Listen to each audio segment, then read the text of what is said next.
We zijn weer van de middag nog aardig bij en het weer stilte van de storm.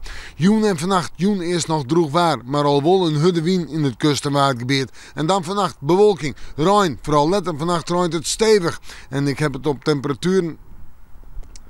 Ik krijg hem net meer jongens, komt ie.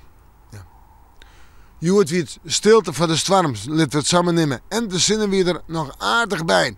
Joen al een hudde wien, vannacht rein, flink wat rein, vooral letter reint het stevig. En een temperatuur om bij de 4, 5 of 6 graden, de hoogste temperaturen op Duiloon. En dan de wien, die houdt het letter vannacht aan, uit zuid-zuidwest, kust, waardgebied, volle storm, orenplakken, zwieren, zwieren windstitten en een krachtige onthudde wien. En dat betekent, gewoon ze op skiën.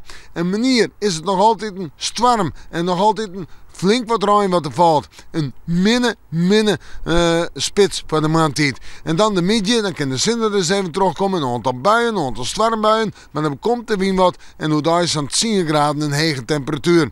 En de wind die begint in het zuidwesten, het ontstormig. Of storm in het waardgebied, kustgebied, dus een volle zuidwesten storm. Let erop, de dag komt die wat, wordt die krachtig of hut en in het waardgebied nog even stormig.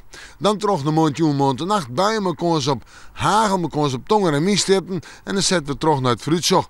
Roeg waar op Waasje, een hudde ontstormige wind en een temperatuur om het bij de 8 graden heen. Ja, buiig hè. En dan tongetje, beslist net droeg, 6 graden. De wind bekomt wat, krachtig, maar in de nacht van tongetje op vrijdag, storm en zwieren storm uit het zuidwesten mooi. En die zwieren storm staat op vrijdag morgen nog. En dan ik nog altijd een protte wetter, een protte buien en we moeten morgen maar weer even in het minnenwaarsje.